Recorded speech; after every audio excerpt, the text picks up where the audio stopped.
What's up, everybody? Welcome to the Pick Six Podcast, CBS Sports Daily NFL Podcast. I'm Will Brinson. I'm your host. It is Monday, April 19th. If you are listening to this podcast, if you are watching us on the YouTubes, youtube.com/pick6, it is Sunday, April 18th, and we are going to break down another mock draft because you know what? Ryan Wilson hasn't done enough mock drafts, and we absolutely need to keep hammering these things and to make him mock after mock after mock after mock. Ryan Wilson, what's up, buddy? Great news. So the version of the mock draft we're going to talk about, I think we're talking about my big board, which is the top 150 players that came out last week. 7-round mock draft comes out Monday. The 20th. We're not doing a mock draft, are we? I got logged out of my rundown as I was doing the intro. So I was scrambling to get, because we have to get the two-factor authentication thing. Uh-huh. That's what I was trying to do. Yeah. No one else on planet Earth was scrambling but you because of the two-factor authentication. But what I was going to say is, in the big board, that's a fine topic anyway. But 7-round mock draft came out April 19th on Monday, so you can check that out. That was version 33. I think I'm going to break the record for the most mock drafts I've done in a calendar year. This is going to be 35 by the time I'm said and done. If you're looking forward to draft week, I will have a 3-round mock draft Monday the 26th. And then I'll have a final mock draft on that Thursday mock draft day, on the actual draft day, which almost assuredly will be 98% wrong. Oh, no doubt about it. We are, by the way, going to blend Wilson's big board in a part of a mock draft discussion. So still mock draft Monday. We would not do big board. Big board Monday doesn't have the same panache. Same sport. At least you weren't thinking I was talking about baseball or something. You know what? I actually got called out for talking about golf too much. We were riding down the highway on the way back from the beach on Sunday.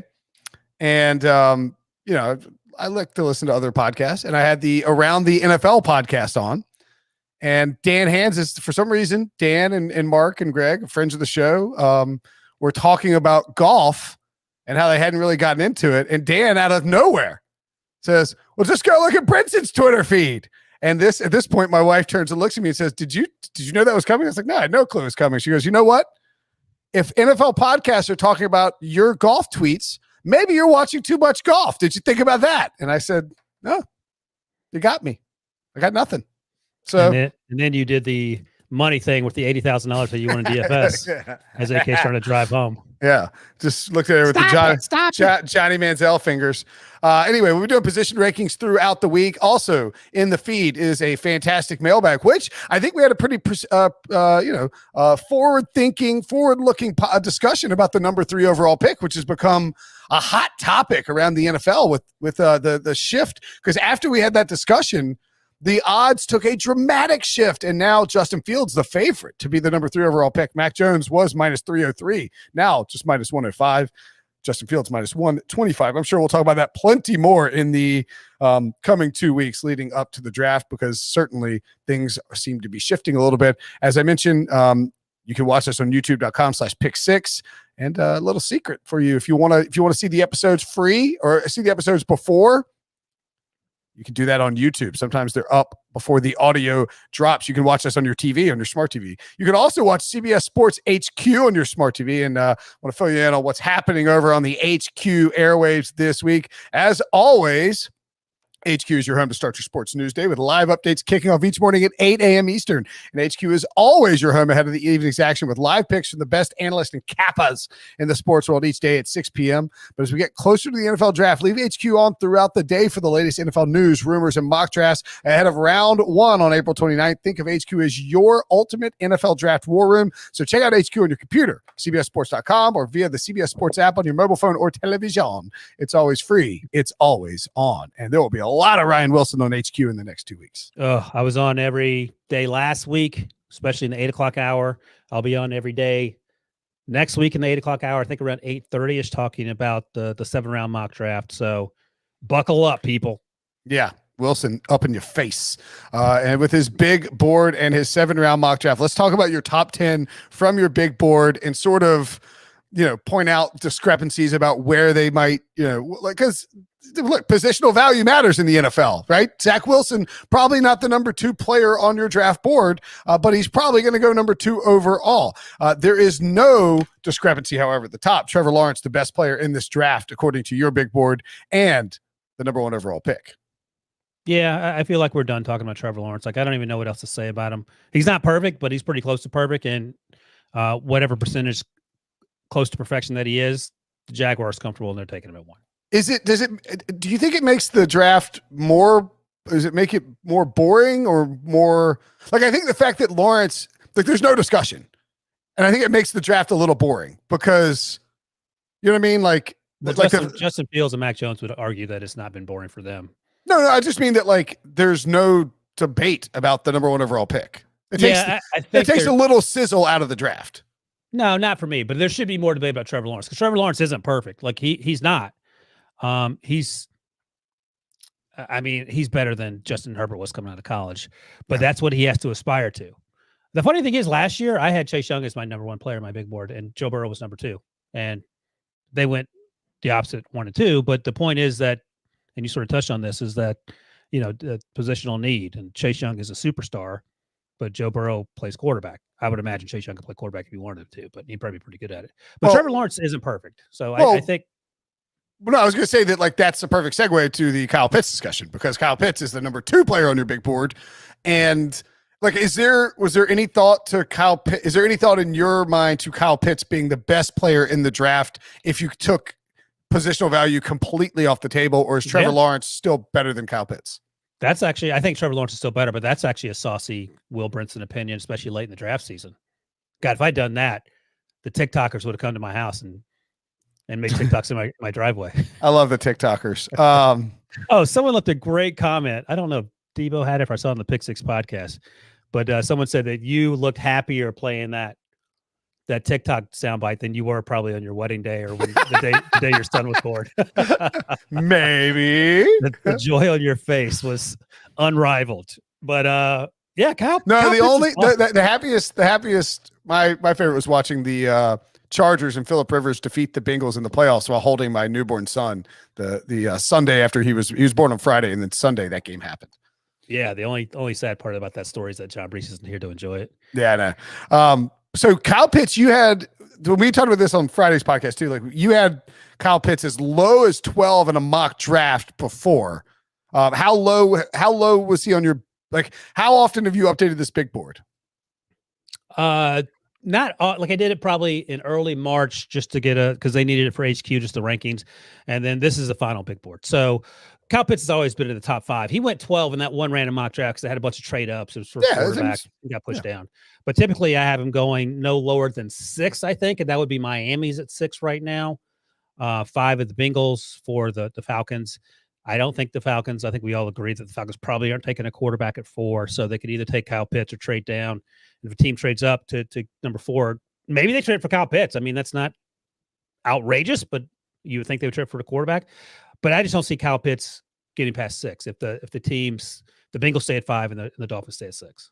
See, I think the Dolphins trade with the 49ers, they were only willing to do that trade if they found that other partner in like, they would not have done the trade if the Eagles weren't willing to become that third team as part of the trade, because I believe, because you just do the math on it. It's very easy. Like, if the 49ers trade up to 3, they're taking a quarterback. The Jets are taking 1. The Jaguars are taking Trevor Lawrence. So once you get those 3 picks in place, if you're Miami, I think they looked at this draft and said, there are 3 players that we would be willing to acquire.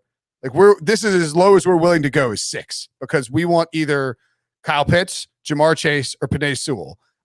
And as a result, they know at 6 that they will get one of those players. It will just be determined by who the Falcons take at 4, who the Bengals take at 5. I'm of the opinion that it will be Kyle Pitts and then Jamar Chase. I don't know how that will affect the Dolphins' thinking if they're then willing to take Penei Sewell, or if they go with maybe one of those Alabama wide receivers. I think they traded up to, I think you're 67% right. I think they traded up to 6 to get a playmaker, whether it's Jamar Chase or Kyle Pitts. Like, Penei Sewell I like a lot, but I mean, you could, I understand the move down to 12. You're not getting Penei Sewell there. Maybe get Rashawn Slater, who maybe doesn't play tackle in the NFL. But at 6, yeah, no, you're right. You can if Sewell's in the mix, but I think they just want a playmaker. But they also had that other first round pick that they could maybe circle back and get someone there. So you have Sewell at 4th on your big board, but falling all the way to 8 in the Carolina Panthers with, I believe, who is so. So explain his dip in this latest mock draft of yours. Let's see. Let me go. I got to get this thing pulled up. Here we go. Yeah. Okay. Cool. Yeah. So Debo's actually working off the 7th round mock draft because that's how Debo rolls.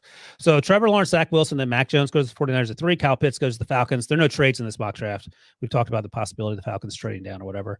At 5, the Bengals should take Penei Sewell, but I've been talking to people that think they're going to take Jamar Chase.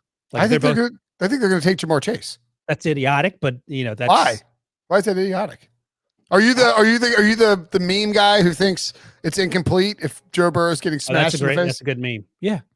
How'd that work out for him? I mean, their offensive line is not good. I think when I think about the Bengals, to me, it's a debate in the front office. Because they drafted Jonah Williams in the 1st round. And so if they drafted Jonah Williams, it's not like they've changed over the front office. And so I think that front office has to continue to believe in Jonah Williams. At the same time, if you don't, first of all, he's been injured. Second of all, there was always the conversation he might play guard. So, you can change your opinion. Sure, the Bears changed their opinion on Mr. Trubisky. Right, fair. I'm just saying I can see the Bengals saying we still believe in Jonah Williams and we think that's going to work out. Now, I'm not saying that that's why you should pass on Penei Sewell. I also think the Bengals will want to make Joe Burrow happy, and I think what will make Joe Burrow happy is to draft Jamar Chase. Well, he can sit in that wheelchair and cheer on Jamar Chase like the rest of us. Sure. So they go Jamar Chase instead of Penei Sewell. We disagree on that. At 6, the Dolphins could take Penei Sewell, sort of your theory, but I haven't taken Jalen Waddle because they have to get to a legit playmaker. And then at 7, the Lions could take Penei Sewell, but if Justin Fields is staring you in the face, come on, man, Jared Goff isn't the answer. So I think they think long and hard about Justin Fields. Okay. And then that's how you get to 8 with Penei Sewell and the Panthers. So a lot has to sort of fall into place. There's a 18% chance this falls this way for the Panthers. I think it could be higher than that. Okay. I don't think this is crazy. I think you're right about the Dolphins. And again, if they went to 6, they have to believe that there are 3 players they're okay drafting. And maybe that's Devontae Smith. Maybe it's Jalen Waddle. I think you're right about the playmaker. You're not going to get someone that explosive at 18 in terms of a wide receiver / tight end. You're going to have to reach up for Rondale Moore or Rondale Moore's 5'7". We've talked about that. And then, or be willing to overdraft Kadarius Toney. That's right around the range, but he is not as you could go look. Penei Sewell and the Kadarius Toney is nice, but who I haven't taken? I haven't taken Jalen Waddle and Jalen Phillips, who's an edge rusher. That's nice. That's nicer, right? It feels that way. Yeah. No, Jalen Waddle's. Oh, he's so good. So Kadarius Toney's good. Sometimes he struggles with focus drops. That'll be some of the things you'll hear as we get closer to this thing. But you go either way. I get it either way. And if I'm going to argue for, although the you have Elijah Vera Tucker going 16 to the Cardinals. If the Dolphins if they were to trade up, or Vera Tucker or Slater or Darisaw. And you have Darisaw going 13 to the Chargers. Right. Tucker going Cardinals. Yeah, you said that. Yeah. I'm just saying, if one of those, if Slater, Darisaw, or Elijah Vera Tucker fall to the Dolphins at 18 and they get Jalen Waddle at 6, that is a really good first round. And that's not out of the question. I think too, I'm just sort of coming around to this Pitts at 4 and Chase at 5 thing. I think that's how it's going to fall. A lot depends, of course. Well, let me ask you. I don't know if there are odds on this, but what's your hunch on the percentage chance the Falcons stay at 4? I think it's 70%. Oh, really? Okay. So the teams that could potentially trade up, I think the Lions are a team that'll trade down because they don't have a ton of stuff. There's maybe a quarterback that's sitting there for either the Broncos or the Patriots, and they have a GM. Justin Fields is there at 7. The Dolphins, the Lions, aren't taking him. If Justin Fields is there at 7, I think that a team is leapfrogging the Lions in a trade with the Dolphins. But then the Dolphins have just worked themselves out of the position they want to be in to take a playmaker. Potentially, yes. Well, okay. If let's say Justin Fields is there at 7, yeah, I guess they take him. That's seems likely. So quickly, and then we'll move on. Mike Lombardi, the former GM, has been on the football team loves Trey Lance train, but he also said last week he went on VSiN. Yeah, that's a gambling show. Yeah, Vegas Sports and Information Network, started by Brent Musburger, that was eventually sold to DraftKings, or recently sold to DraftKings. So he went on there and said that Justin Fields is not going 3. So that means, how comfortable are you with it being Mac Jones versus Trey Lance? Like, what's that percentage breakdown? At 3? Yeah. How comfortable would I be? No, what is your percentage breakdown on those two players? I'll tell you this, I would be extremely uncomfortable because I am highly leveraged on Justin Fields going 3rd overall. Oh, so you don't like to hear that. I do not like to hear that. No, I don't like to hear that. I feel like it's 65, maybe even 70-30 Mac Jones versus Trey Lance, if that's who the pick is going to be. That seems right to me. I just don't see Shanahan going with Trey Lance, who just has so inexperienced, but I mean, the upside is through the one thing I read that made sense to me is that Kyle Shanahan, if you look at how they've operated since they got there, he and John Lynch, they have really leaned into acquiring players that they are familiar with. And they're far more familiar with Justin Fields than Trey Lance. Trey Lance, it's just hard. You can't feel familiar with Trey Lance. You just can't do it because he played one game it was an exhibition game. And yeah. So you're still hanging on to the Justin Fields is going 3. I'm not. I mean, I'm not going to lash out at Mike Lombardi here or anything, but I mean, he could be wrong. It's just like, that wouldn't be crazy. I've talked to 3 people in the league now. 2 think it's Justin Fields. The other, who understands Shanahan, like has a really good understanding of Shanahan the person, and also Shanahan the offense, said it feels like to him that Mac Jones makes sense because he had the most success with Matt Ryan. Like, just Matt Ryan was MVP. It was crazy. Yeah. But he goes, but maybe he wants to take the next step in terms of the evolution of the quarterback. See, that's the thing. And we don't want to turn this into a Mac Jones versus Trey Lance, versus Justin Fields. Yeah. Versus Justin Fields, dead horse thing. But do you really give up 3 first-round picks to go get Mac Jones? That's the other conversation that people in the league are having. And Kyle Shanahan has worked with Justin Fields a ton. You heard, did we talk about the Peter King podcast with John Beck, former? Oh, what did John Beck say? I don't know if we John Beck is Justin Fields and Trey Lance's quarterback coach this season, and maybe Zach Wilson too. And he pointed out, he said that he was just like, Justin Fields would be a perfect fit in the Kyle Shanahan offense, which he has to say that. No, but John Beck played for the Shanahans in Washington and understands the offense. Like, there's a lot of threads of connectivity with Justin Fields and the 49ers. And I sort of wonder if there's a little bit of, so I mean, anyway, I think it's a big smokescreen. I think they're taking Justin Fields at 3. I think that buzz started to pick up late last week. And so maybe that's why somebody like Mike Lombardi hears the 49ers don't leak out anything that's going to happen. Anything that, like, and you're telling me that they trade up and then immediately everybody knows it's for freaking Mac Jones? Makes no sense. Hey, don't, I don't even know what the hip word is. Don't throw shade my way. I was on the Mac Jones trains early. You were on the Mac Jones train early. He is not, however, on your top 10 big board. That was by design, in part because I knew there was going to be a break after 10 people, and I was going to write a little paragraph explaining the top 10. But coming up, once you scroll down, people were angry about that once you scroll down, though. Okay, so you have Penei Sewell at 4, Devontae Smith at 5. You have him dropping to 12 in this mock draft. Micah Parsons at 6, dropping to 17. Zach Wilson. That's more off field, but that's the only reason. Okay, Zach Wilson is in your top 10. Jalen Waddle at 8, and you have him going 6. Rashawn Slater at 9. What's the gap between Sewell and Slater for you? It's not much. I've talked to a couple folks in the league that think Slater is at his best at guard. And some people think he's okay at tackle. So, you're getting Quentin Nelson instead of Joe Thomas or whatever. And if you're okay with that, and that seems certainly an okay place to be, Quentin Nelson's pretty good. Quite. But he's not viewed in everyone's eyes in the NFL as a left tackle. And we always talk about the Ohio State game in 2019 when he did really well against Chase Young.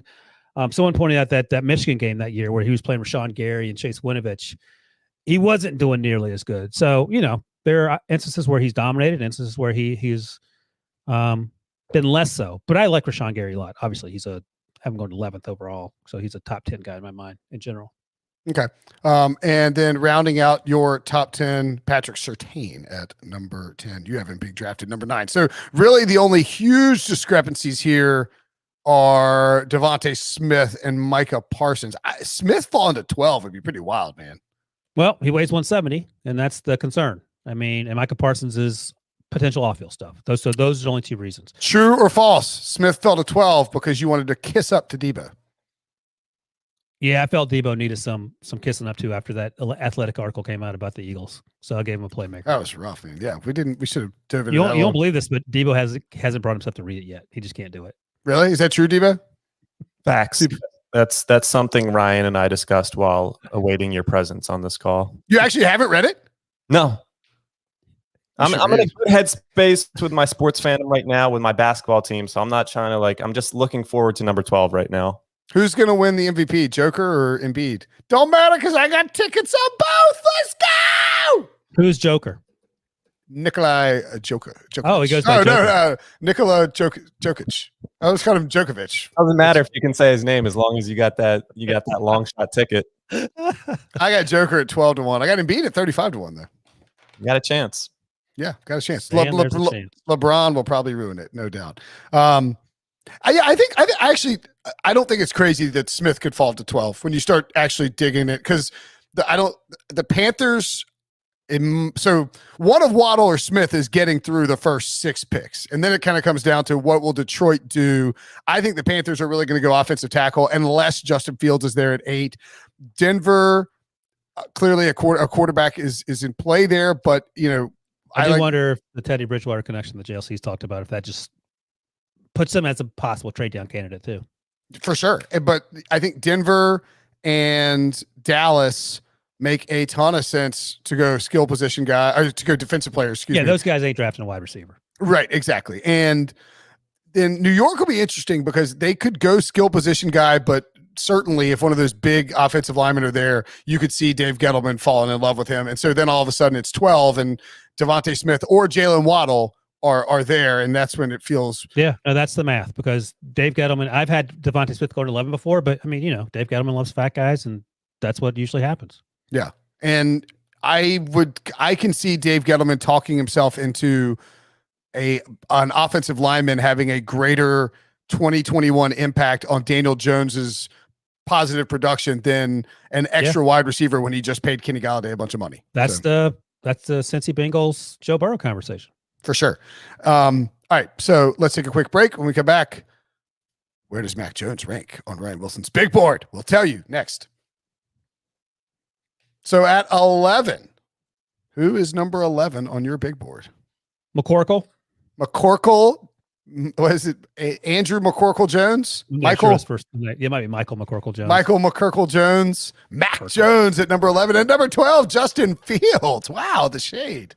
Just to anger the Justin Fields supporters even more. I like both these players a lot. I say it all the time. I like Mac Jones better in the sense that I feel like he's more NFL ready to start 4 months from now, whenever this September is, as opposed to Justin Fields. And that's the only difference. I say it all the time. If Justin Fields had returned to Ohio State, he'd be Trevor Lawrence next year because we would have very little to worry about with him. And I think he'll actually be good as an NFL player. But I like Mac Jones a little better. I have found myself, it's a very bizarre not twist of fate per se, but fandom.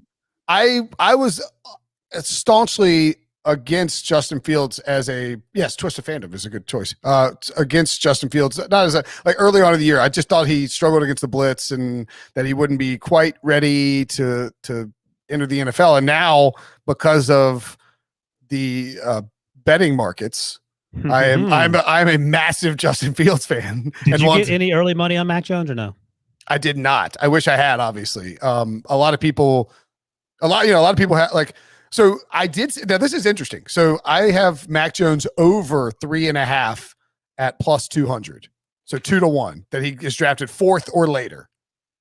That's going to be close. It's going to be close. Circa Sports in Las Vegas opened up a Mac. So on Friday, for right as we were recording the podcast, so Thursday afternoon and Friday, it was mostly Thursday afternoon, I think. All the odds completely shifted. Mac Jones was like minus 300 to go third overall. Justin Fields was like 3-1, 2.5-1, completely flipped. And all the Mac Jones props came off the board. Then over the weekend, Circa Sports in Las Vegas, they're a really transparent, great book, new book, but have done a tremendous job, being a good sports book for customers, which is not something you see often. They opened up a Mac Jones prop. Do you know what the over-under for Mac Jones in this new prop was? I mean, it's not 2.5. No, it's not. It's going the other way? 9.5. Oh, my God. I hope you bang that under all day long. It's in Vegas. I can't touch it, but yeah. Oh. Because, I mean, yes, I would. Oh, Kenny White. Yeah, sorry. Kenny, I need you to put. What are you doing, Kenny? I need you to put 3 units at the Circa Sports for me. I guess you could actually do that. But the under is minus 165, so that's pretty expensive. That under is going to hit all day long, my man.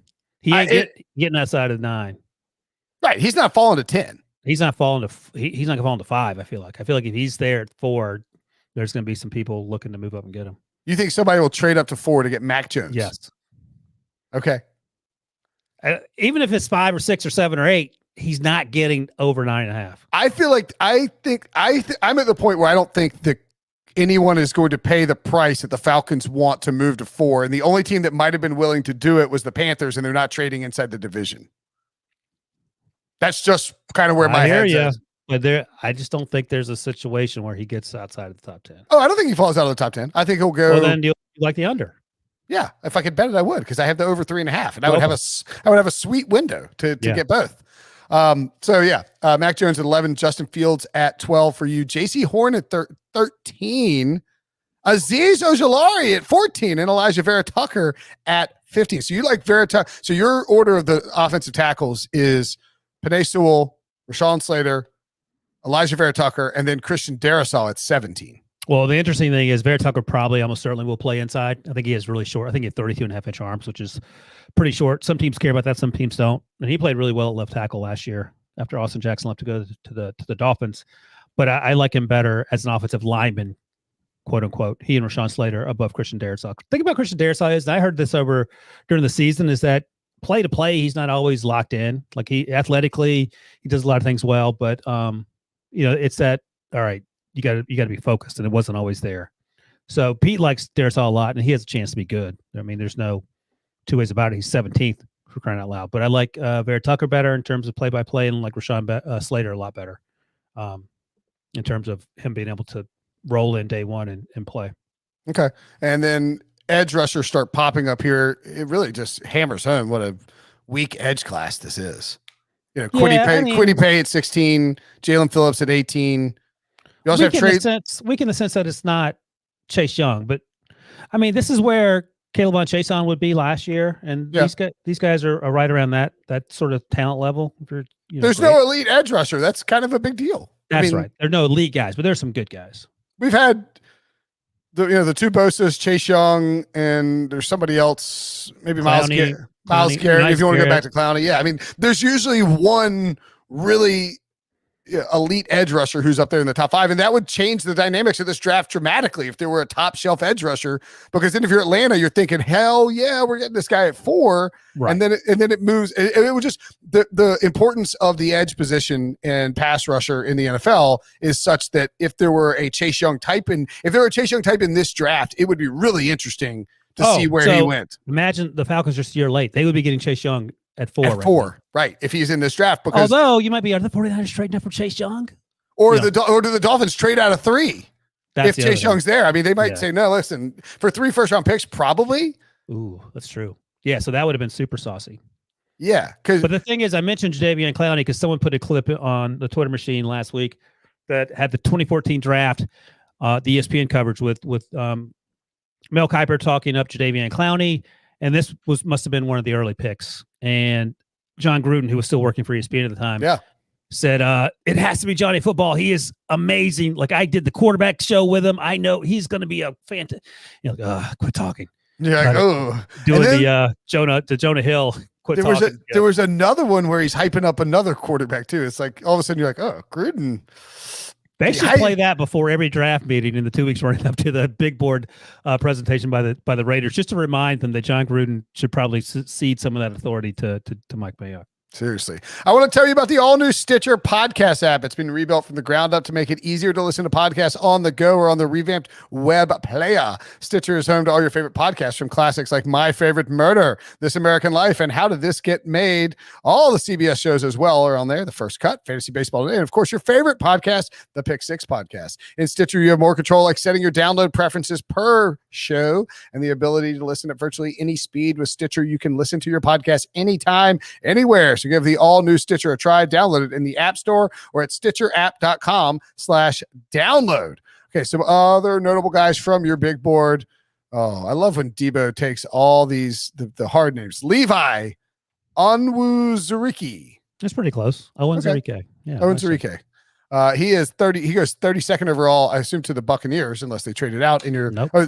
No trades. That's right. So 22nd overall on your big board. Jason Owa, 31st in that's the one I mess up. 23rd on your big board. Carlos Basham, 31. Travis Etienne, 33. And then Tevin Jenkins, 37. Asante Samuel, 38, but you have him going in the first round. And Rashad Bateman in the first round as well at number 46 on your big board. Anybody stand out from that group? Yeah, so I had Rashad Bateman going to the Packers. The Packers need a wide receiver. They have to figure out how to draft one in the first round. It's not that hard. Rashad Bateman, and here's where I keep coming back to. Look, he had an awesome 2019. Like, he was a top 30 guy in 2019. He got COVID last June. He looked like he had lost some weight during the season, that stop-start season they had in the Big Ten. Didn't play quite as well. I think he's going to be back to the guy we saw in 2019. So he has a chance to go in the first round. Asante Samuel Jr., obviously his dad's Asante Samuel of the Patriots. He's 5'10", and he compares his game to Jair Alexander. I think he told, and Debo can correct me if I'm wrong, I think he told BMAC and Pat Pete that on the All Things Covered podcast.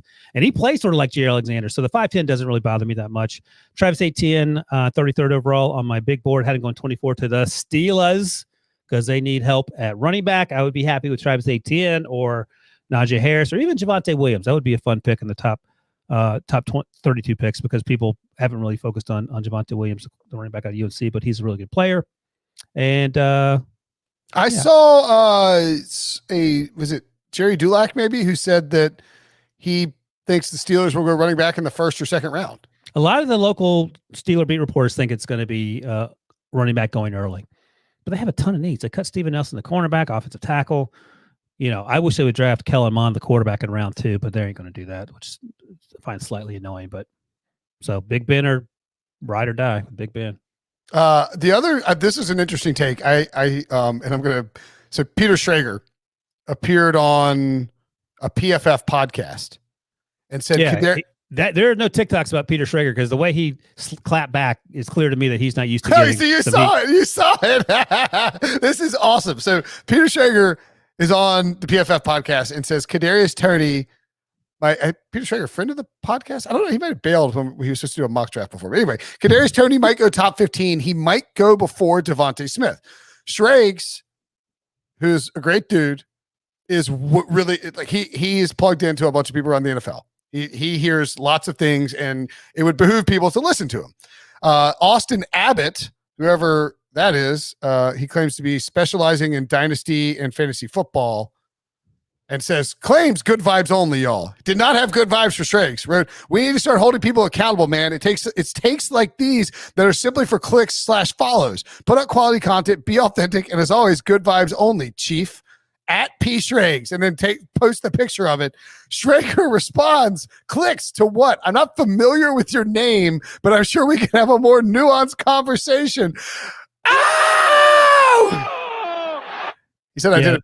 Yeah. And he's like, what clicks? He's like, it's a PFF podcast. It was a weird accusation. Like, what is the clicks? What is he looking for? He did somebody else's podcast and said that. I wonder, Ryan, do you think there's any veracity to the idea of Kadarius Toney going top 15? Yeah, of course. We're the time of year where no one's telling the truth. So you have no idea. No one's telling the truth to the media, and no one's telling the truth to these NFL teams when they circle back and try to talk to the college teams about the players they're double checking on. It's 2.5, 3 weeks of lies. So that's what it is. I do find it hysterical. Well, it's downright disrespectful when you say I don't recognize your name, which is clearly I don't care what you have to say. But I do find it hysterical that people on Twitter think everything they read on Twitter is true. So that gives them right just to mouth off at people about this is idiotic. Like, you have no idea. Like, no one knows. So yeah, Kadarius Toney could 100% go in the top 15. Yeah, would it be a surprise based on Twitter? Yeah, it would be. But that, expand your horizons. The notion that it's like this guy's doing this for clickbait. It's like, he did it on somebody else's podcast. And he does it right. He has a mock draft. If Kadarius, he does 2 things a year. He does 2 mock drafts. That's it. Right. It's wild. And there are going to be teams in the NFL. We just talked about with Devontae Smith and the Giants. Like, it's not crazy to suggest Dave Gettleman thinks Devontae Smith is too small and would prefer a different type of wide receiver if he goes wide receiver. So that suggestion is just asinine. Correct. Anything else before we get out of here? You and I both have to go. Are you playing soccer or coaching soccer? No, my son's playing soccer. My 14-year-old. I have to go watch. You go watch soccer. Yeah. I gotta go run around and coach soccer. Do you coach the defenders, or you're up in the front of the field? Where are you? Just sort of. I'm running all over the place. Good exercise, actually. I was going to say you should wear, like, again. I'm going to bust out the cable guy reference. You should wear the Jim Carrey outfit to play pickup basketball. The headband, the short shorts, the knee socks. We had a tie last week, 1-1. Scored a goal late. Scored a goal late. We were down, we're losing, and scored a goal late. So very proud of our team. How long is the field? It's not too long. Is it even? It's not even 50 yards. It must be like probably 40 yards, something like that. Yeah, it sounds about right. I mean, it's perfect for old people to get exercise. It is crazy how out of position these kids get. It's a clump of people following a ball. I know. I try to tell, and the kids who are on defense are just standing there like, I'm like, listen, you got to flow with the ball. If the ball's on this side, you need to be, and they're just like, what are you talking about, old man? Right. Yeah. So yeah. Well, best of luck to you. Well, thank you. And best of luck to your son. I hope he succeeds in all his endeavors. In soccer and life. Yeah. I'm sure we'll talk this week, Wilson. Thanks, buddy.